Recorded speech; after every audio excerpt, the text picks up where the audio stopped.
The stars looked different from the bridge of the eternal glory. Admiral Zethkar pressed his four hands against the viewing window and stared into the darkness ahead. His blue scales rippled with nervous energy as he watched the swirling colors of deep space. "Sir, we are approaching the final sector," announced his communications officer. The young Vorthan's voice carried excitement mixed with fear. They had traveled for 3 months to reach this place. The place where all their star maps ended.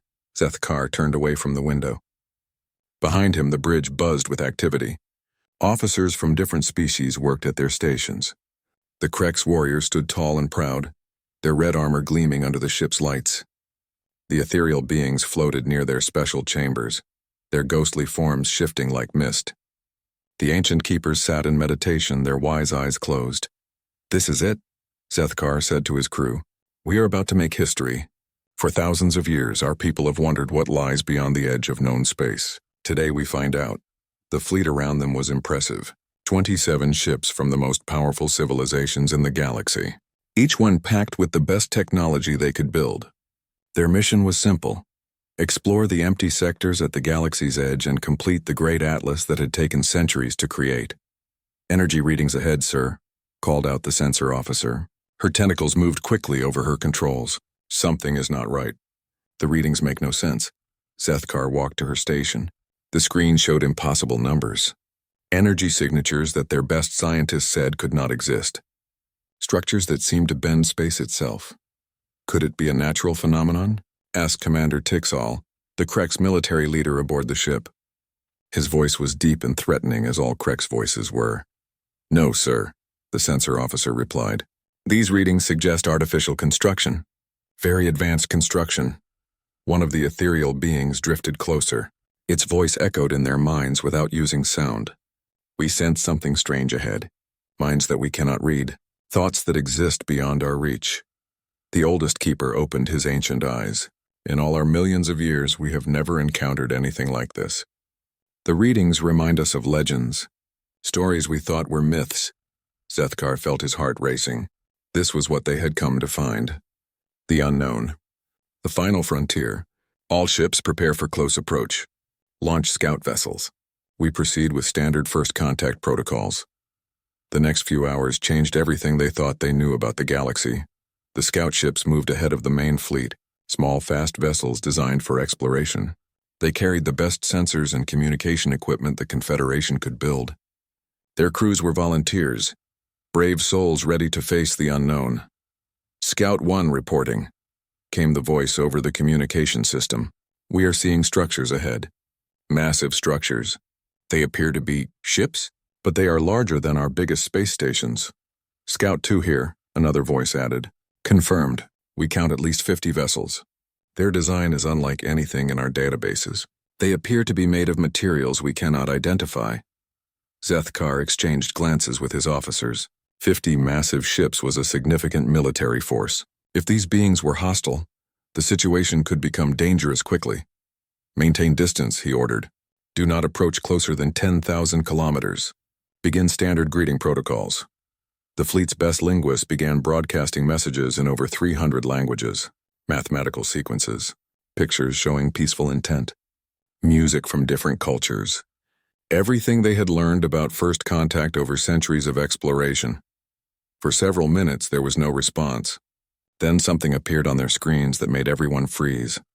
A single small ship had appeared from nowhere. It was tiny compared to their massive vessels, no larger than a fighter craft. But as they watched, their most powerful sensors could not get a clear reading on it. "How did it get so close without our sensors detecting it?" whispered the sensor officer. Before anyone could answer, their communication systems came alive with a new voice. The voice spoke in perfect galactic standard, the common language used throughout the Confederation. "Greetings, travelers from the Galactic Confederation. We have been watching your approach. We know who you are and where you come from." The voice was calm, friendly even, but something about it made Zethkar's scales stand on edge. "This is Admiral Zethkar of the Confederation Exploration Fleet," he responded. "We come in peace, seeking knowledge and friendship. May we ask who we are addressing?" "I am Commander Jake Morrison of the Earth Colonial Defense Force. You may call me Jake. And yes, we know you come in peace. We have been monitoring your communications since you entered this sector. Earth. The name meant nothing to any of them. None of their databases contained any reference to a species called humans or a planet called Earth. We would be honored to meet with your people, Zethkar continued. Perhaps we could arrange a formal meeting between our governments. There was a pause. Then Jake's voice returned, and now it carried something that sounded like amusement. Admiral, I need to explain something to you. Your fleet is very impressive. Your ships are beautiful examples of your technology. But right now you are completely surrounded. The bridge went silent. Every officer turned to their sensors. The screens showed nothing except the single small ship. I'm sorry, Zethkar said carefully, but our sensors show only your vessel. That's because we don't want you to see the others yet. But trust me, they're there. 112 ships, to be exact. Each one could disable your entire fleet without breaking a sweat. Commander Tixall stepped forward, his hand moving to his weapon. Are you threatening us? Not at all, Jake replied, his voice still friendly. I'm just making sure you understand the situation. You've reached the edge of your maps. Welcome to where ours begin. Suddenly, the space around them shimmered. Like heat waves rising from hot ground, the emptiness began to twist and bend. Ships appeared everywhere. Massive vessels that made the Confederation fleet look like toys. They had been there all along, invisible to every sensor the galaxy's best minds had created. The human ships were beautiful in a way that hurt to look at. Their hulls seemed to be made of living metal that flowed like water. Lights pulsed along their surfaces in patterns that suggested intelligence. These were not just machines. They were something more. As I said, Jake continued, you're surrounded. But please don't worry. We mean you no harm. In fact, we've been looking forward to this meeting for quite some time. Zethkar's mind raced. How long had these humans been watching them? How had they hidden entire fleets of ships? What kind of technology could make their sensors completely useless? How long have you known about us? He managed to ask. About your specific expedition? Since you left your home systems 3 months ago. About your civilizations in general. Oh, we've been watching you for about 12,000 of your years. 12,000 years. The number hit the bridge like a physical blow. Some of their civilizations were not even that old. One of the ethereal beings tried to reach out with its mind, seeking to touch the thoughts of this Jake Morrison. It recoiled immediately, its form flickering with what looked like pain. I wouldn't try that if I were you, Jake said gently. Human minds aren't like yours. It's a bit like trying to grab hold of a lightning bolt. What do you want from us? Asked Zethkar. It was the only question that mattered now. Nothing, actually. We're quite happy living out here on the rim, but since you finally made it this far, we thought it might be nice to say hello, maybe share a cup of coffee and talk about the galaxy. Coffee, another word they did not recognize. We would be honored to accept your invitation, Zethkar said. He had no choice. These humans, whoever they were, held all the power here. Excellent. But I'm afraid you'll have to come aboard one of our ships. Your vessels aren't really built for what we call deep space. Don't worry, we'll take good care of them while you're gone. Before Zethkar could ask what he meant, the human ships began to move. They flowed through space like living things, surrounding each Confederation vessel in what looked like bubbles of twisted light. The Confederation ships found themselves being gently lifted and carried along. What are you doing to our ships? Commander Tixall demanded. Just keeping them safe, Jake replied. Where we're going, normal matter tends to get a bit unstable. Think of it as a protective shell. Where they were going turned out to be beyond anything they had imagined. The human ship that approached to collect them was not a ship at all in any sense they understood. It was a city. A floating city larger than some moons, filled with lights and structures that seemed to grow and change as they watched. As their shuttle approached the docking bay, Zethkar saw gardens floating in space without any kind of containment. Trees and flowers growing in the vacuum, somehow thriving in conditions that should have killed them instantly. Welcome to the Harmony, Jake's voice came over their shuttle's speakers. She's one of our smaller exploration vessels. I know she looks big, but wait until you see what we call a real ship. The docking bay they entered was vast enough to hold their entire fleet, but it was not empty. Creatures moved about their business everywhere they looked. Not just humans, but beings they had never seen before. Species that looked like they came from worlds with completely different laws of physics. As they stepped out of their shuttle, a figure approached them. It was clearly human, but that was where normal ended. Jake Morrison appeared to be made of living starlight. His form was solid enough, but lights moved beneath his skin like constellations. When he smiled, it was like watching a sunrise. "Gentlemen, ladies, and respected beings," Jake said, extending what appeared to be a normal hand. "Welcome aboard the Harmony.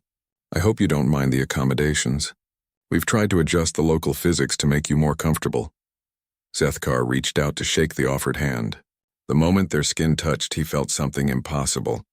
For just an instant, he could sense the vastness of space around them. Not just this solar system, but thousands of them. Millions, all connected by threads of light and thought. "You felt that, didn't you?" Jake asked, noting Zethkar's expression. "Sorry about that. We sometimes forget how overwhelming first contact can be for other species." As they walked through the corridors of the ship, their guides pointed out various features. Gardens that grew in dimensions their eyes could not properly see.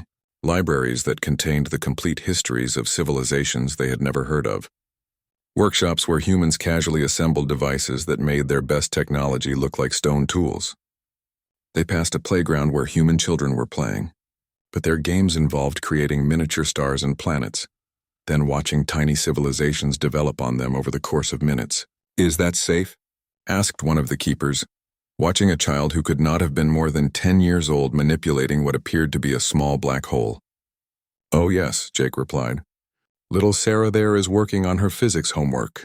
She's trying to create a stable wormhole network. She'll get it eventually." In the medical bay, they saw humans regenerating lost limbs by simply thinking about it.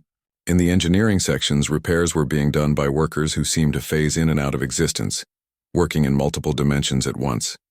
"I don't understand," Zethkar said finally. "You're people. What are you?" Jake stopped walking and turned to face them. His expression became serious for the first time. "We're human," he said simply. "We come from a small blue world about 20,000 light years from here. We learned to use tools, then fire, then steam, then electricity, then atomic power, then fusion, just like most species do. But this," Zethkar gestured around them, "this is impossible." "No." Jake smiled again. "This is what happens when a species doesn't give up. When they keep learning, keep growing, keep pushing forward no matter what. We never stopped asking what if." They were led to what Jake called the observation deck. It was a vast space with no walls or ceiling that they could see. They seemed to be floating in space itself, surrounded by stars. "This is where we like to think," Jake said. "Out here you can see the whole galaxy. All the civilizations, all the worlds, all the possibilities." As they watched, the stars began to move, or rather their perspective changed. They zoomed out until they could see the entire galaxy spread below them like a glowing spiral. Points of light marked the locations of different civilizations. "See that cluster there?" Jake pointed to a bright region near the galaxy's center. "That's where most of your people live. The Confederation territory. Very nice neighborhood. Good schools, low crime rates, excellent trade routes. And this?" Zethkar pointed to the rim where they now were. The area their maps marked as empty. "This is where the work gets done," Jake said. "Where we prepare for what comes next." Before they could ask what he meant, Jake clapped his hands together. "But enough philosophy for one day. You must be tired from your journey. We've prepared quarters for you. Tomorrow we'll show you around properly, maybe introduce you to some of the other neighbors." "Other neighbors?" asked Commander Tixall. Jake's smile widened. "Oh yes. Humans aren't the only ones living out here on the rim. There are the builders, the gardeners, the shepherds, the dreamers. You'll like them. They're all very friendly." As they were led to their quarters, Zethkar's mind struggled to process what they had seen. His life's work had been creating maps of the galaxy. Complete accurate charts showing every star, every world, every civilization. He had believed he was close to finishing that work. Now he realized he had not even begun. The humans had been watching them for 12,000 years. They possessed technology that made the Confederation look primitive.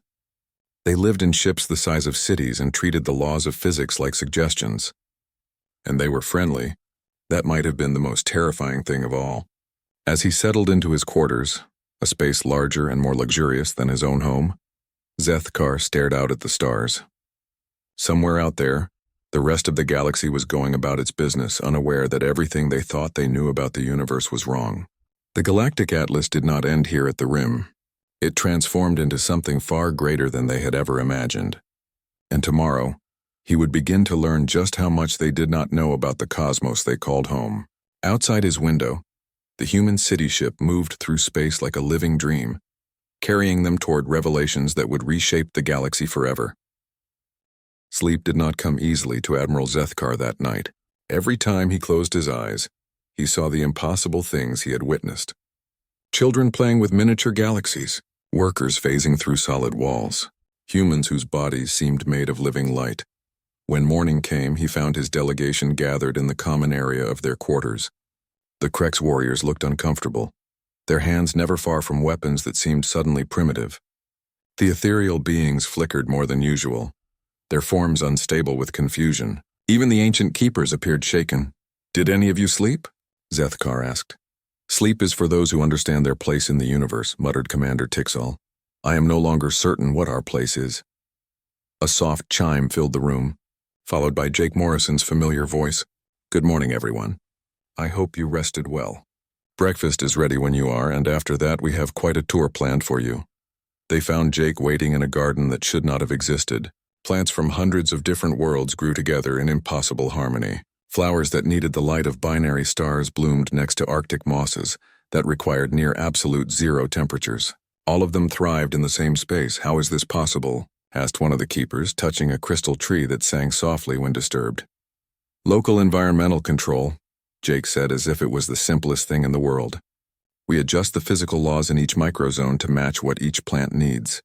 Temperature, pressure, radiation, even the flow of time moves differently for different species." He led them to a table set with what appeared to be normal breakfast foods, but nothing was quite what it seemed. The fruit changed flavors as they ate it, cycling through tastes from dozens of worlds. The bread seemed to glow with inner warmth that spread comfort through their bodies. Even the water sparkled with energy that refreshed them more than sleep. "This is wonderful," said Zethkar, trying something that looked like eggs but tasted like sunlight. "But I must ask, what are you?" Jake set down his cup of the dark liquid he called coffee. "I told you yesterday. We're human. We evolved on Earth about 3 million years ago. We discovered fire, invented the wheel, learned to farm, built cities, developed technology. Nothing unusual about that. But this," Zethkar gestured around them. "Your ships, your abilities, the way you manipulate reality itself. This is not normal evolution, isn't it?" Jake tilted his head thoughtfully. "Tell me, Admiral, what do you think the purpose of intelligence is?" The question caught Zethkar off guard. To survive? To prosper?" "Those are good starts," Jake nodded. "But what comes after survival and prosperity?" Commander Tixall leaned forward. "Conquest, expansion, dominance over enemies. Understanding," said one of the ethereal beings. "Knowledge of the cosmos, harmony with the natural order," offered a keeper. Jake smiled at each answer. "All excellent goals. But let me show you what humans decided the purpose of intelligence was." He stood and led them to the edge of the garden. The wall dissolved at their approach, revealing space beyond, but not the empty darkness they expected. The vacuum around the ship was filled with light. Streams of energy connected distant stars. The galaxy itself seemed to pulse with life. "This is what space actually looks like," Jake explained. "What your sensors see is just the surface. Underneath, everything is connected. Every star, every planet, every living being. The universe is not separate objects floating in emptiness. It's a single, vast, living system." As they watched, some of the energy streams began to change color. Patterns flowed along them like thoughts through neural pathways. "Those are communications," Jake continued. "Messages between civilizations you've never heard of. Trade agreements between species separated by millions of light years. Love songs sent from one star system to another. The galaxy is more crowded and more connected than you ever imagined." "Why can't our sensors detect any of this?" asked Zethkar. "Because your sensors are designed to see matter and energy as separate things. You haven't learned to perceive the quantum foam that underlies reality. To you, space is mostly empty. To us, it's busier than the most crowded city." Jake waved his hand and the view changed. Now they could see their own galaxy from outside, spinning slowly in the cosmic void. But they were not alone. Dozens of other galaxies surrounded them, connected by bridges of light that pulsed with activity. "The local galactic cluster," Jake said casually. "About 40 inhabited galaxies in this neighborhood. We get together for potluck dinners every few thousand years." The delegation stared in stunned silence. Everything they thought they knew about the scale of civilization was wrong. They were not explorers mapping the final frontier. They were children taking their first steps in a neighborhood they never knew existed. "How long have humans known about all this?" asked one of the keepers. "We started suspecting something was up about 500 years ago," Jake replied. "It took us another 2 centuries to develop the right kind of sensors to see it clearly. And then we had to learn the languages." "Languages?" "Oh yes, each form of energy has its own grammar. Electromagnetic radiation speaks differently than gravitational waves. Dark matter has its own poetry. It took us a while to become fluent." He led them deeper into the ship through corridors that seemed to extend in directions their eyes could not follow. They passed workshops where humans were building devices that hurt to look at directly. Libraries where books wrote themselves as they watched. Laboratories where the laws of physics were apparently kept in jars on shelves. "Here's something that might interest you," Jake said, stopping at a room filled with floating displays. "Our intelligence department." The displays showed detailed information about every major civilization in the galaxy. Star maps more accurate than anything the Confederation possessed. Technical specifications for ships and weapons. Even personal information about political leaders. Zethkar stared at a display showing his own fleet. Every ship was there with complete technical details and crew manifests.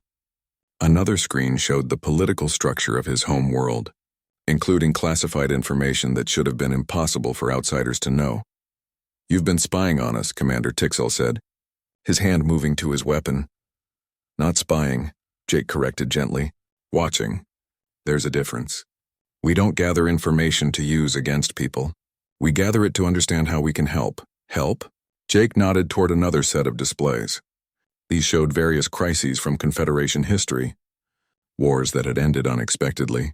Plagues that had mysteriously burned themselves out. Natural disasters that had somehow been less devastating than predicted. "The Vorthon Civil War of 2847, Jake said, pointing to one display. "Your people were about to destroy themselves with biological weapons. We introduced a small virus that neutralized the biological agents without harming anyone. The Great Plague of Kurlos Prime," he continued, indicating another screen. "We developed a cure and left it where your scientists would find it. They thought it was their own breakthrough, the asteroid that was going to destroy the Krex homeworld 3 years ago. We nudged it just slightly off course. You never even knew it was coming." The room fell silent as the delegation absorbed this information. For centuries, their civilizations had celebrated their achievements, their ability to overcome challenges and disasters. Now they learned that much of their success had been the result of invisible assistance. "Why?" asked Zethkar. "Why help us without letting us know?" Jake's expression became serious. "Because civilizations need to grow on their own. If we solved all your problems for you, you'd never develop the strength and wisdom you'll need for what's coming." "What's coming?" Instead of answering directly, Jake led them to what he called the Planning Center. It was a vast space filled with displays showing the entire universe, not just their galaxy, but all galaxies, stretching to the edge of observable space. "The universe is dying," Jake said simply. "Heat death, entropy. In about 100 billion years, the last stars will burn out. The last black holes will evaporate. Everything will be cold and dark and empty." The delegation stared at the displays showing the slow death of everything they knew. "But that's not for billions of years," one of the keepers said weakly. "Which is why we need to start preparing now," Jake replied. "The project we're working on won't be finished for quite some time. We need every intelligent species in the universe to reach their full potential if we're going to succeed." "What project?" Jake smiled and waved his hand. The displays changed, showing something that made their minds reel. Massive constructions that spanned entire galaxies. Machines that could manipulate the fundamental forces of reality. Technology that could reach beyond the boundaries of space and time itself. "We're going to build a new universe," he said matter-of-factly. "One that doesn't suffer from entropy. One where intelligent life can flourish forever. But we can't do it alone. We need the creativity and perspective of every species that ever lived." Commander Tixal laughed, but it was not a sound of amusement. "You're insane. What you're describing is impossible." "So was faster-than-light travel until your people figured it out," Jake replied calmly. "So was terraforming planets until the gardener species learned how. So was telepathy until the ethereal beings evolved the ability. Every impossible thing becomes possible when someone refuses to give up." He led them to a final room, one that took their breath away. It was filled with humans, but not just humans. Beings they recognized from the Confederation worlds worked alongside species they had never seen. All of them were focused on displays and controls that seemed to bend reality around them. The project requires different ways of thinking, Jake explained. Human creativity, Vorthon logic, Krex determination, ethereal intuition, keeper wisdom. Every species brings something unique to the table. In the center of the room stood a human woman who seemed to be in charge. She looked young, but her eyes held depths that spoke of incredible age and experience. When she turned to greet them, space itself seemed to bend around her. "Welcome," she said, her voice carrying harmonics that resonated in dimensions they could not perceive. "I'm Captain Sarah Chen, project coordinator for this sector. Jake's told me so much about you." Her handshake was like touching the surface of a star. Power flowed through her that could have reshaped worlds with a thought. Yet she smiled warmly and spoke as if they were old friends. "I know this must be overwhelming," she said. "Learning that everything you thought you knew about the universe is just the beginning. But trust me, once you understand the full scope of what we're trying to accomplish, you'll see why it's all necessary." She led them to a central display that showed their galaxy in incredible detail. Every star system was marked with symbols indicating the level of civilization present. Most were green, showing healthy development. Some were yellow, indicating species that needed guidance. A few were red, marking civilizations in crisis. "This is our responsibility," Sarah said. "Every thinking being in the galaxy. We watch over them, help them when they need it, guide them toward their potential. It's not about controlling them. It's about making sure they have the chance to contribute to something greater than themselves." "And if they refuse?" asked Commander Tixal. "Then they refuse," Sarah replied with a shrug. "We don't force anyone to participate, but most species, once they understand what we're offering, choose to help. The chance to ensure that intelligence survives the death of the universe tends to be pretty motivating." She touched a control and the display zoomed in on the Confederation worlds. "Your civilizations are almost ready for the next step. You've achieved stable interstellar government, peaceful coexistence between species, and basic mastery over matter and energy. Soon we'll be able to offer you junior partnership in the project." "What would that involve?" asked Zethkar. "Learning," Sarah said simply. "We'd share some of our knowledge with you. Not everything at once, of course. That would be overwhelming and potentially dangerous, but enough to let you start contributing to the real work. And in return, you help us save the universe. You bring your unique perspectives and abilities to bear on the greatest challenge any form of life has ever faced. You become part of something that will outlast the stars themselves." The offer hung in the air between them like a physical presence. Everything they had worked for, every achievement of their civilization suddenly seemed small compared to what was being offered. "We need to think about this," Zethkar said finally. "Of course," Sarah nodded. "Take all the time you need. This isn't a decision to make lightly." She gestured and Jake stepped forward. "I'll take you back to your quarters. Rest, discuss it among yourselves. When you're ready, we'll be here." As they walked back through the impossible corridors of the human ship, Zethkar's mind raced with possibilities. Everything he thought he knew about the galaxy had been wrong. The humans were not newcomers to be catalogued and studied. They were the gardeners of civilization itself, quietly nurturing every species toward their full potential. And now they were offering his people a chance to join the greatest project in the history of the universe. The question was, were the Confederation species ready for that responsibility? Behind them, the human ship continued its journey through space that was not empty at all, but filled with wonders beyond imagination. The galaxy was vast and ancient and alive with intelligence, and somewhere in its spiral arms, civilizations that thought they were alone continued their daily lives, unaware that they were part of a plan that would outlast eternity itself. The atlas of known space had ended the moment they crossed into human territory. But the atlas of possibility had only just begun. News traveled fast in the Galactic Confederation. Within days of Admiral Zethkar's first transmission back to headquarters, every major civilization knew about the humans. The reaction was exactly what Sarah Chen had expected it would be. Panic. On Vorthak Prime, the ruling council met in emergency session for the first time in 300 years. Their most advanced computers had spent decades calculating the precise location of every significant civilization in the galaxy. The discovery that an entire species had existed undetected for millennia made their scientists question everything they thought they understood about physics. "It's impossible," declared Science Minister Colthran, his blue scales flickering with agitation. "Our sensors can detect a single ship across 100 light-years. How could an entire civilization remain hidden?" High Admiral Vextar leaned forward in his chair. "The real question is not how they hid from us, but why. What purpose does such deception serve?" In the warrior halls of the Krex hegemony, the response was more direct. War Chief Graktor slammed his massive fist on the battle table, cracking the reinforced metal surface. "No species can be allowed to possess such overwhelming superiority," he growled to his generals. "We must strike before they decide we are a threat." His intelligence chief, a smaller but cleverer Krex named Siktal, shook his head. "War Chief, the reports from Commander Tixal are clear. A single human ship disabled our entire exploration fleet without firing a shot. They carried our ships like toys. What do you think their military could do to us?" "Then we build bigger weapons," Graktor snarled. "We ally with every species in the galaxy if necessary. Numbers can overcome technology."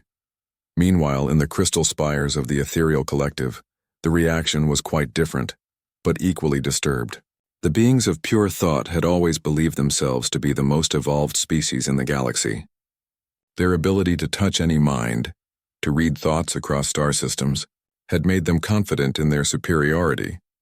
Now they learned that human minds existed beyond their reach entirely. Mistral, the eldest of the Ethereal Council, flickered with confusion. When Cirith attempted to probe the human Jake Morrison, the contact nearly destroyed her consciousness. She described it as trying to embrace a supernova with her bare essence. "What manner of beings think in patterns we cannot comprehend?" wondered Flowing, another council member. "Are they truly biological or something else wearing biological form?" The keepers of the First Light, ancient beyond measure, searched their vast archives with growing desperation. Surely somewhere in their millions of years of recorded history, there was mention of these humans. Elder Timoth floated before the great archive, tendrils of energy flowing from his crystalline body into the storage matrix that held the memories of eons. "Search again," he commanded the archive systems. "Any reference to beings who manipulate matter and energy with thought alone. Any records of species that exist in multiple dimensions simultaneously. Any mention of the word human or the planet Earth." The archives hummed with activity. Petabytes of information flowed past in seconds. Finally, a response came. 17 references found. Category: natural phenomena. Subcategory: unexplained. Timoth's form brightened with hope, then dimmed as he reviewed the results. Stellar anomalies that had seemed random. Gravitational effects that violated known physics. Energy patterns that appeared to show intelligence but were dismissed as cosmic coincidence. "By the First Light," he whispered. "They've been active in our space for millions of years. We classified their works as natural phenomena because we couldn't conceive of any species capable of such feats, but nowhere was the reaction more intense than among the common citizens of the Confederation worlds. Within hours of the news breaking, the galactic communication networks were flooded with speculation, fear, and wild theories. Some claimed the humans were ancient gods returning to claim their creation.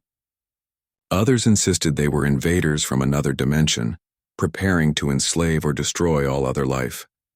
A few suggested they were actually future versions of existing species, returned from the end of time. Xenobiologist Talea of the University of Vorthak had a different theory, one she shared with anyone willing to listen. "Look at the pattern," she insisted to her colleagues. "Humans claim to have been watching us for 12,000 years. They've intervened in our crises without revealing themselves. They've guided our development while letting us believe we achieved everything on our own. This is not the behavior of conquerors or gods. This is the behavior of parents." Her colleague, Professor Nixar, rejected the idea immediately. "Parents? Talea, humans claim to have evolved on a single world just 3 million years ago. Most of our civilizations are older than that. Are they?" she challenged.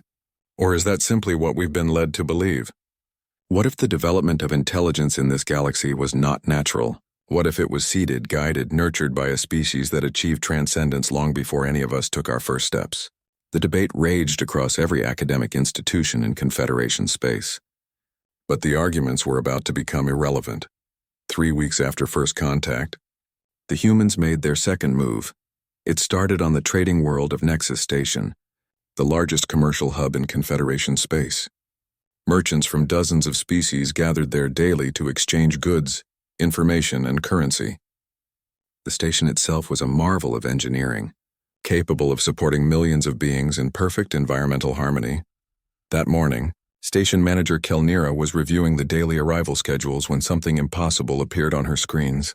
A single small vessel requesting docking permission. The ship's registry showed it was of human origin.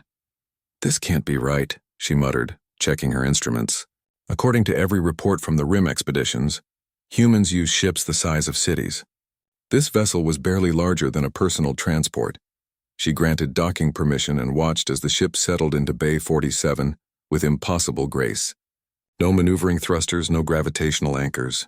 It simply flowed through space like a living thing and came to rest without disturbing so much as a dust particle on the docking platform. The being who emerged from the ship looked surprisingly normal.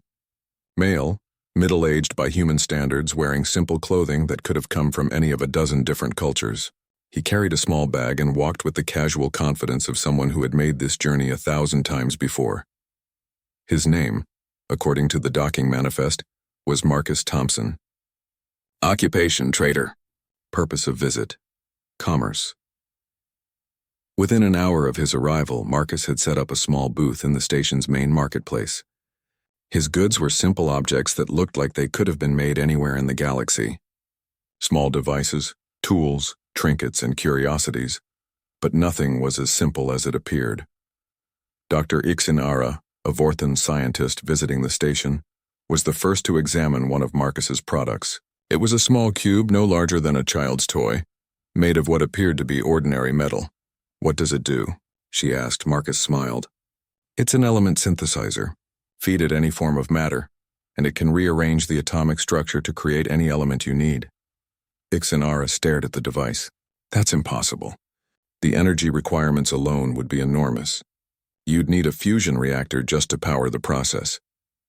"Well," Marcus said thoughtfully, "it does draw about 12 watts from ambient cosmic radiation.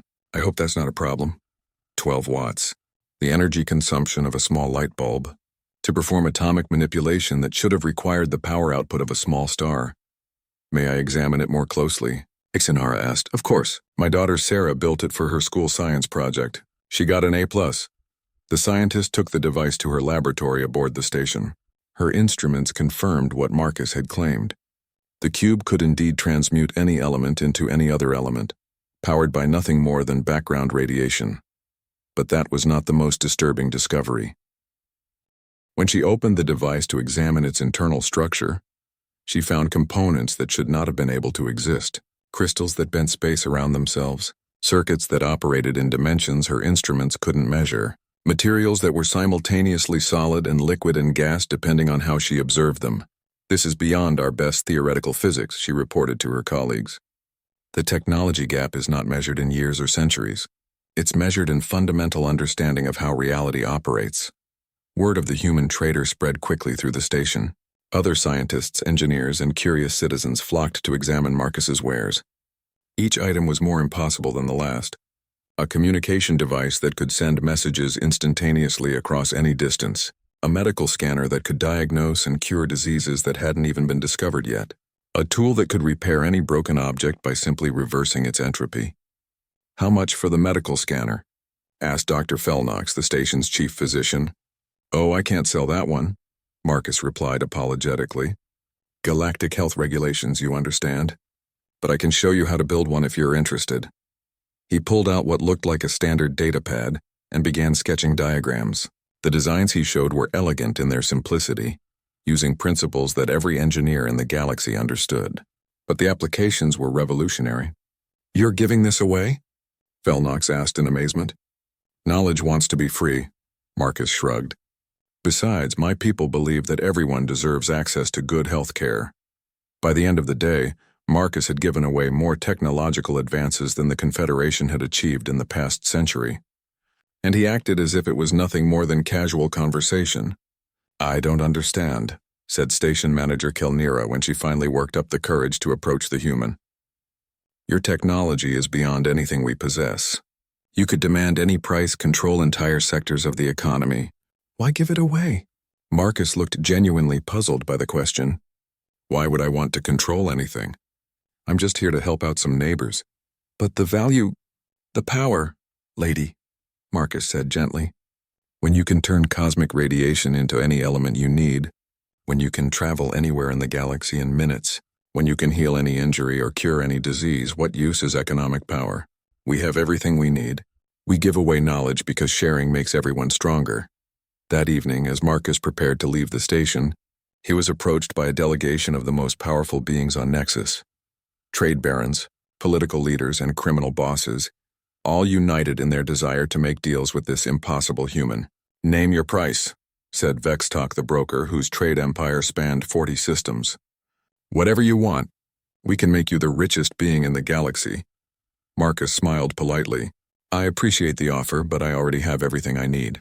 My ship grows its own food, manufactures anything I want, and repairs itself when damaged. What would I do with wealth? Crime Lord Scalrath stepped forward, his massive form intimidating even by Krek standards. Then perhaps you understand the value of power. Join with us. Help us expand our territories. We can offer you influence over entire worlds. I already have influence over entire worlds, Marcus replied matter-of-factly. Humanity monitors and protects about 12 billion inhabited systems. We don't need more territory. We need friends. The delegation exchanged glances. 12 billion inhabited systems. The number was staggering beyond comprehension. What do you want from us? Asked Counselor Trendar, speaking for the station's government. Just to be good neighbors, Marcus said. Trade a little, share some ideas, maybe grab a drink and tell stories about the old days. The galaxy's a big place, but it's always nice to have friends nearby. As his ship departed Nexus Station, Marcus left behind a marketplace in chaos. Every major government in the Confederation was demanding copies of the technological data he had shared. Scientists were arguing over theories that challenged everything they thought they understood about physics. Engineers were struggling to build devices that seemed to violate the laws of nature. But most importantly, word was spreading throughout the galaxy about the human trader who gave away miracles like party favors and asked for nothing in return. The reaction in the Confederation capitals was swift and predictable. The Vorthon Council demanded immediate restrictions on human access to Confederation space. The Krek's hegemony began mobilizing their fleets for what they saw as an inevitable conflict.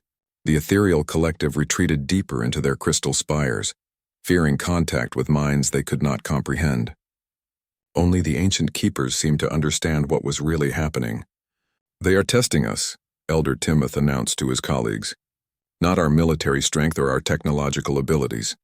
They are testing our character. How do we react when faced with beings far superior to ourselves? Do we respond with fear and aggression or with wisdom and humility? His words were prophetic, because 3 days later the Krek's hegemony launched what they called a preemptive strike against human space. 10,000 warships, the largest military force ever assembled in galactic history, crossed into the sectors where the humans were known to live. What happened next would become legend. The battle lasted exactly 7 minutes, but calling it a battle was generous. It was more like a cosmic practical joke played by beings with the power of gods and the sense of humor of children. When the smoke cleared and the Krek's fleet found themselves gently deposited back at their home system, covered in flower petals and holding baskets of homemade cookies, the galaxy finally understood what they were dealing with. The humans were not conquerors or destroyers. They were teachers, guardians, and cosmic neighbors with a very strange sense of humor, and they had been watching over the galaxy's development for far longer than anyone had imagined. War Chief Graktor stood on the bridge of the Bloodfang, his massive form trembling with rage and humiliation. Around him, his generals and admirals tried not to meet his burning yellow eyes. The taste of defeat was bitter in his mouth, made worse by the fact that he could not even understand how they had been defeated. Explain to me again, he growled, his voice like grinding stone, how 10,000 of our finest warships were disabled by a single enemy vessel. General Tharok shifted uncomfortably. War Chief, the reports are difficult to believe. Our fleet entered human space in perfect battle formation. We detected a single small craft approaching. When it hailed us, a human female identified herself as Lieutenant Commander Jessica Park, on routine patrol duty. And then, she asked us to turn around. Commander Veltar responded with our standard demands for surrender. The humans seemed disappointed. She said something about not wanting to do paperwork. Grachter's massive hands clenched into fists. Continue. What happened next defies all understanding of physics and warfare, Tharok continued reluctantly. The human's ship changed. It expanded, flowed, became something our sensors could not properly track. And then what? Grachtor roared. All our weapons turned into flowers, War Chief. 10,000 ships armed with plasma cannons, photon torpedoes, and fusion bombs. Everything became flowers. Our hulls became transparent. We could see through our own ships like they were made of glass. The other generals nodded, their expressions mixing shame with bewilderment. It was the most complete military defeat in Krek's history, accomplished without a single casualty on either side. She towed us home, added Admiral Korith quietly. All 10,000 ships carried us through space like we were children's toys. When we arrived at Krek's Prime, she left us with baskets of baked goods and a note thanking us for visiting.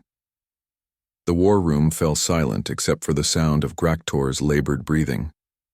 Everything the Kreks believed about strength and power had been shattered in 7 minutes by a single human who treated their mightiest fleet like a minor inconvenience. What do our scientists say about how she did it? Grachtor asked. Science advisor Nixtal stepped forward nervously. War Chief, our best theory is that she temporarily altered the fundamental laws of physics in the local space-time region. She changed the basic properties of matter and energy to make our weapons harmless and our hulls transparent. That's impossible. Yes, War Chief, it is completely impossible. But we have sensor data from 6,000 different instruments all confirming the same thing. For 7 minutes, the universe operated according to different rules. Grachtor turned to stare out at the stars. Somewhere out there, the humans continued their daily lives, probably already forgetting about the Krek's fleet they had effortlessly defeated. The thought was almost unbearable. What is the status of our other fleets? He asked. All ships have been recalled to defensive positions around our core worlds, reported Admiral Korith. But War Chief, if the humans can do to entire fleets what Park did to ours, then our military might is meaningless, Grachtor finished. 10,000 years of warrior tradition, reduced to nothing by beings who fight with flowers and cookies. Meanwhile, news of what the galaxy was calling the day the universe blinked spread to every inhabited world in the Confederation. The reaction was everything Captain Sarah Chen had expected and more. On Vorthak Prime, the ruling council sat in emergency session for the 3rd time in a month.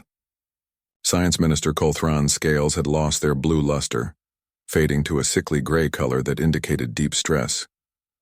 The implications are staggering, he reported to the council.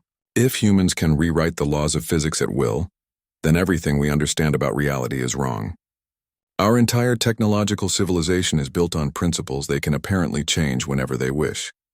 High Admiral Vexitar leaned forward. Are you saying they could make all our technology stop working?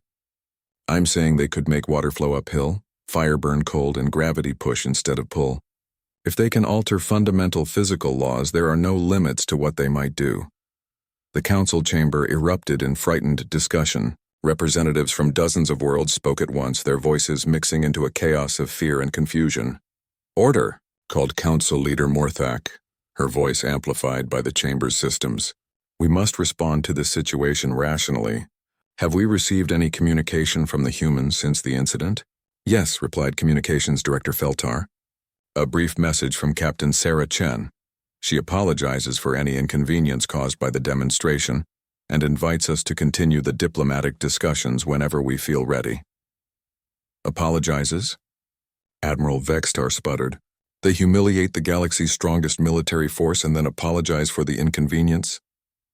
In the crystal spires of the ethereal collective, the reaction was more philosophical but equally disturbed. The beings of pure thought had always believed that consciousness was the highest form of existence. Physical matter was crude and limiting, but humans seemed to treat physical reality as if it was made of thoughts they could reshape at will. Elder Mistral flickered with confusion as she addressed her council. We must reconsider our fundamental understanding of the relationship between mind and matter. These humans appear to have achieved something we thought impossible, perfect unity between consciousness and physical reality. Perhaps, suggested Council Member Flowing, they are not truly biological beings at all. Perhaps they are thoughts that have learned to wear flesh as a convenience. Or perhaps, said another voice, we have been thinking too small. The council turned to see Seereth, the ethereal who had attempted to probe Jake Morrison's mind. She had been in meditation since the incident, trying to make sense of what she had experienced. Explain, Elder Mistral requested. When I touched the human's consciousness, Seereth began, I experienced something beyond our understanding. His mind existed not just in this dimension, but in several simultaneously. He was thinking thoughts that spanned multiple realities at once. The council members flickered with interest and alarm. What you're describing sounds like the theoretical concept of multidimensional consciousness, said Flowing. But such a thing would require mental capabilities far beyond even our most advanced individuals. Yes, Seereth agreed. And that's not all. While I was in contact with his mind, I caught glimpses of something vast, a network connecting billions of human minds across space and time. They don't just think individually, they think collectively, sharing consciousness across their entire species. The implication sent ripples of shock through the assembled beings. A species-wide collective consciousness would represent an evolutionary leap beyond anything they had imagined possible. But it was among the ancient keepers that the most significant realization occurred. Elder Timoth floated in the deepest vault of the Great Archive, surrounded by memory crystals that held the accumulated knowledge of millions of years. For days he had been searching for any reference to the techniques the humans had demonstrated. Finally, he found what he was looking for. By the first light, he whispered as the data flowed into his consciousness. They're not just advanced. They're our successors. He called an emergency gathering of all Elder Keepers, sharing his discovery with minds that had witnessed the rise and fall of countless civilizations. Look at the pattern, he urged them, projecting the data into their shared consciousness. Every few million years, a species appears that transcends normal evolutionary development. The progenitors who built the first stellar engineering projects, the architects who carved the great trade routes through subspace, the gardeners who seeded life on barren worlds. The other elders absorbed the information, their crystalline forms glowing brighter as understanding dawned. Each transcendent species guided younger civilizations for a time, then moved beyond our ability to perceive them. Timoth continued. We thought they had died out or left the galaxy.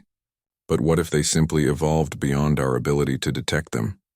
Elder Krelnath pulsed with realization. You're suggesting that all these transcendent species still exist, but at levels of existence we can't perceive. And that humans are the newest addition to their ranks, Timoth confirmed. The latest species to achieve true transcendence. That's why they can manipulate physical laws like thoughts, why they exist in multiple dimensions simultaneously, why they've been watching over us without us knowing. The gathering fell into contemplative silence as the implications settled. If Timoth was correct, then humans represented the newest level in an evolutionary hierarchy that stretched back millions of years. If this is true, Elder Vorash said finally, then our civilizations are not the pinnacle of galactic development. We're students in a school we didn't know we were attending. And our teachers have just revealed themselves, added Elder Nexthal. The question is, are we ready for the lesson? The answer to that question came sooner than expected. 3 days after the Krex incident, every major government in the Confederation received identical messages from Captain Sarah Chen. The communications were simple, direct, and impossible to ignore. To the leaders and peoples of the Galactic Confederation, the message began, We hope this finds you well. Recent events have caused some concern about human intentions and capabilities.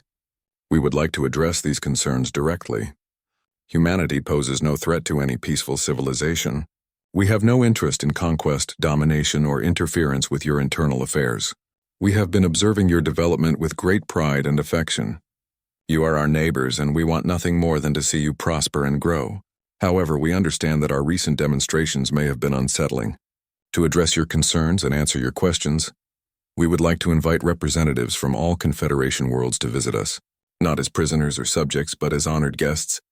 We will be hosting what you might call an open house, a chance for you to see who we really are, what we really do, and why we do it. You can bring as many representatives as you like, ask any questions you wish, and leave whenever you choose. The invitation is extended to all species, all governments, all organizations, and all individuals. Come alone or come in groups. Come as diplomats or come as tourists. Come suspicious or come curious. All are welcome. We look forward to meeting you properly. With friendship and respect, Captain Sarah Chen and the people of Earth.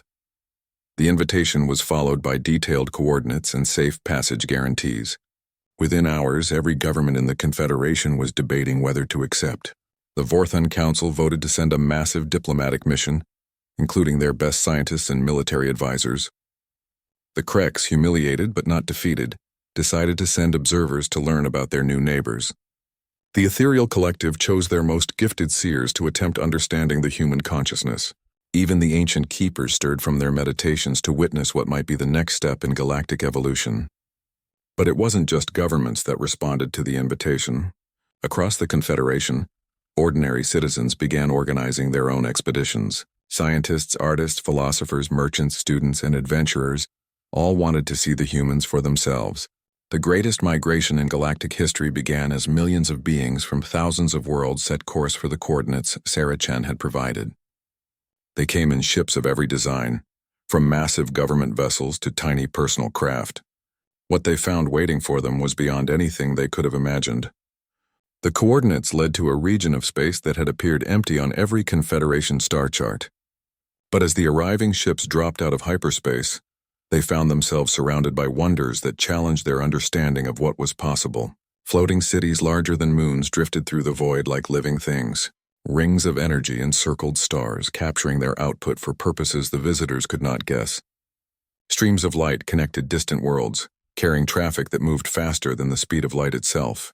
And everywhere there were humans. But not just humans. Beings of every description worked alongside them. Species the visitors recognized and thousands they had never seen before. The region wasn't just inhabited by humans. It was a thriving community of intelligence that spanned the galaxy and beyond. Captain Sarah Chen's ship, now revealed to be just one of millions in the area, approached the largest gathering of Confederation vessels. Her voice came over their communication systems, warm with genuine welcome. "Hello, neighbors," she said. "Welcome to the real galaxy. We're so glad you could make it. Let us show you around." As the tour began, the visitors realized they were not just seeing advanced technology or witnessing impressive capabilities. They were getting their first glimpse of what their own civilizations might become, given enough time and wisdom. The galaxy was vast and ancient and full of wonders they had never imagined.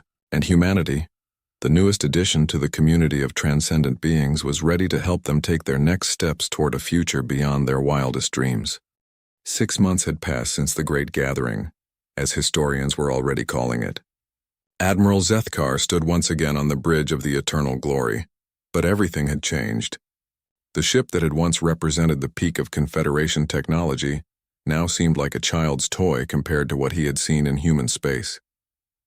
The bridge was quiet as his crew worked at their stations. But the quiet was different now. It was not the silence of routine operation. It was the silence of beings who had looked into the infinite and were still trying to understand what they had seen. "Sir," called his communications officer, "we're receiving a priority transmission from the Confederation Council. They're requesting your final report." Zethkar nodded slowly. For weeks he had struggled to find words that could describe what they had discovered. How could he explain to leaders who thought in terms of territory and resources that they had encountered? Beings who treated reality itself as a canvas for their creativity. "Open the channel," he ordered. The main screen flickered to life, showing the faces of the Confederation's most powerful leaders. Fourth-hand council members with their shifting blue scales. Krex generals still bearing the shame of their defeat. Ethereal beings whose forms wavered with uncertainty. Ancient keepers whose crystal bodies pulsed with deep thought. "Admiral Zethkar," spoke Council Leader Morthak, "we are ready to receive your complete assessment of the human situation." Zethkar looked around his bridge one more time, then faced the screen. "Honored leaders, fellow beings of the Confederation, what I am about to tell you will challenge everything we thought we knew about our place in the galaxy." He paused, organizing thoughts that still seemed too large for any language to contain. Humanity is not simply another advanced civilization. They are not conquerors, merchants, or explorers in any sense we understand those terms. They are gardeners of intelligence itself, shepherds of consciousness on a scale that spans the entire galaxy. The faces on the screen showed confusion and skepticism. War Chief Graktor leaned forward, his scarred features twisted with disbelief. "Admiral, you are speaking in riddles. Give us facts, numbers, military capabilities. Military capabilities? Zethkar almost smiled. War Chief, asking about human military capabilities is like asking about the military capabilities of a star. They don't fight wars in any sense we understand. They reshape reality to make conflict impossible. He gestured to his sensor officer, who activated the main display. Images flowed across the screen. The floating cities they had visited, the rings of light that surrounded entire star systems, the streams of energy that connected distant galaxies. During our visit, Captain Sarah Chen showed us the true scope of their operations.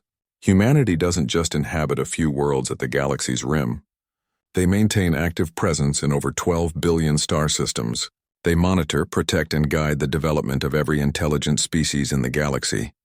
Science Minister Colthran's scales flickered rapidly with agitation. That's impossible. Our sensors would have detected such widespread activity. Would they? Zethkar challenged. Our sensors are designed to detect matter and energy as we understand them. Humans operate on principles that make our physics look like children's games. They exist in multiple dimensions simultaneously. Their consciousness spans space and time in ways we can barely comprehend. He changed the display to show recordings from their tour of the human facilities. Beings of every description worked together on projects that defied understanding. Species they had never seen before collaborated with humans on devices that manipulated the fundamental forces of the universe. This is not just human space, Zethkar continued. This is a community of transcended species, beings who have evolved beyond the need for territory, resources, or traditional power. Humanity is simply the newest member of a group that has been guiding galactic development for millions of years. Elder Timoth of the Keepers pulsed with understanding. The progenitors, the architects, the legends we thought were myths. All real, Zethkar confirmed. All still active but evolved beyond our ability to perceive them under normal circumstances. And all working together on a project so vast that it makes our greatest achievements seem like first steps. The screen shifted again, showing images that made the assembled leaders gasp. Massive construction projects that spanned entire solar systems, devices that could manipulate space and time themselves, technology that operated on principles beyond their comprehension. They are preparing for the end of the universe itself, Zethkar said quietly.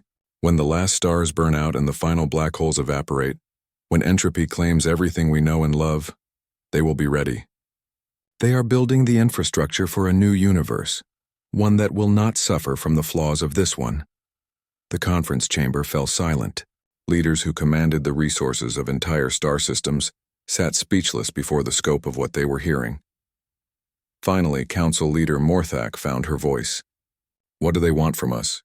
To join them, Zethkar replied. Not as subjects or servants, but as partners in the greatest endeavor any form of intelligence has ever attempted.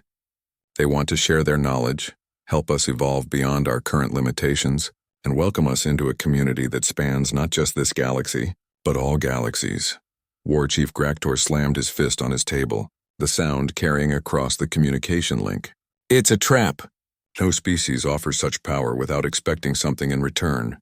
And what would they gain by conquering us? Zethkar asked. War Chief, they can turn our weapons into flowers with a thought. They can move our fleets like toys. They can rewrite the laws of physics at will. What could they possibly need from us that they cannot simply take? Then why the charade? Why reveal themselves now? Zethkar smiled, remembering his conversations with Captain Chen. Because, War Chief, the project requires different ways of thinking.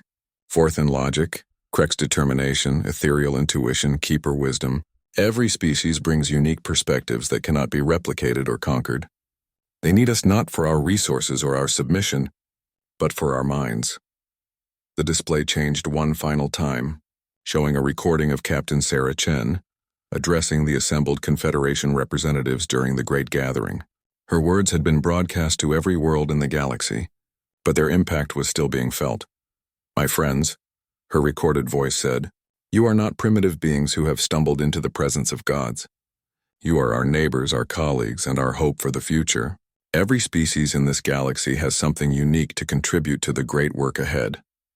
The recording showed the vast audience of beings from hundreds of worlds, all listening intently to her words. The universe is ending, Chen continued, But that doesn't mean intelligence must end with it. Together we can build something that will outlast the stars themselves, a new cosmos where consciousness can flourish forever, where every dream and hope and story can survive the heat death of reality. She gestured, and the space around the gathering became transparent, showing the cosmic web that connected all galaxies. Streams of light pulsed between distant stellar clusters, carrying information and consciousness across unimaginable distances. "This is not just our project anymore," Chen said. "It belongs to every thinking being in existence. The question is not whether you are worthy to join us. The question is whether we are worthy of your trust." The recording ended, leaving the Confederation leaders in contemplative silence. Finally, Elder Timoth spoke for all of them. "Admiral, what is your recommendation?" Zethkar looked at each face on the screen, these beings who had shaped the destiny of their civilizations for centuries. "Honored leaders, I have spent my life creating maps of the galaxy. I thought I was charting the boundaries of known space, marking the limits of exploration and discovery." He gestured toward the window, where the stars shone with their eternal light. "I was wrong. The Galactic Atlas doesn't end at the rim, it transforms. What we called empty space is actually the beginning of something far greater than we ever imagined. The humans haven't just invited us to join their community. They've invited us to help write the next chapter in the story of intelligence itself." The vote, when it came, was unanimous. Every major civilization in the Confederation agreed to accept the human offer of partnership, not because they had no choice, but because the alternative, remaining forever small in a universe that was vast beyond imagination, was unacceptable. Over the following months, the transformation began. Human teachers arrived on Confederation worlds, sharing knowledge that revolutionized their understanding of science, philosophy, and consciousness itself. Confederation students traveled to human facilities, learning to think in dimensions they had never known existed. The changes were not just technological. As species began to understand their true place in the cosmic community, old conflicts seemed petty and meaningless. The Kreks redirected their warrior culture toward protecting developing civilizations. The Vorthons applied their logical minds to solving problems that had puzzled the galaxy for millennia. The ethereal beings learned to touch the multidimensional consciousness that connected all thinking beings. But perhaps the most profound change was in perspective itself. Admiral Zethkar stood once more on the bridge of the eternal glory, but the ship was no longer the same vessel that had set out to map the galaxy's final frontier. Human technology had transformed it into something that could travel between dimensions, exist in multiple realities simultaneously, and perceive the underlying structure that connected all things. His crew worked at stations that responded to thought rather than touch. Their instruments could detect the quantum foam that underlay reality, the conscious networks that spanned galactic superclusters, and the great constructions that prepared for the birth of new universes. "Sir," called his communications officer, "we're receiving a message from Captain Chen. The next phase of the project is ready to begin." Zethkar nodded.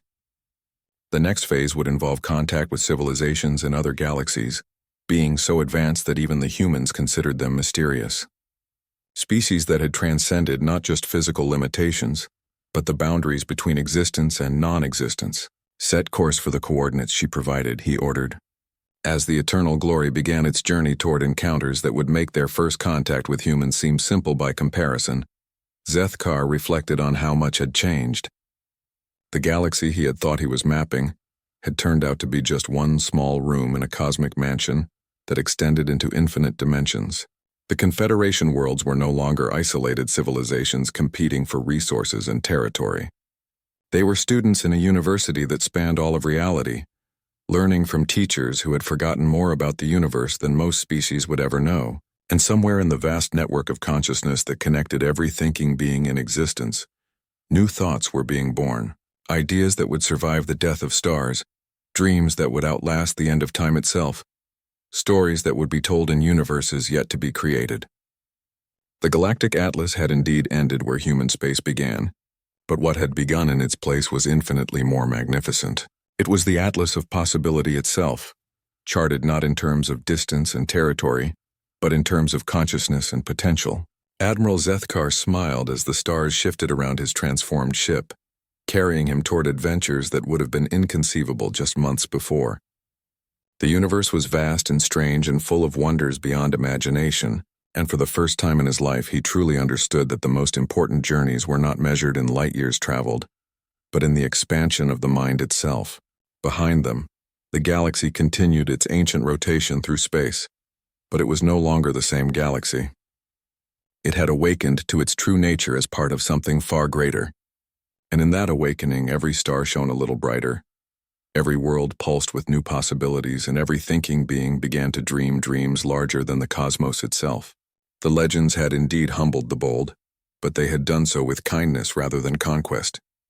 And in that humility, a new chapter in the infinite story of intelligence had begun.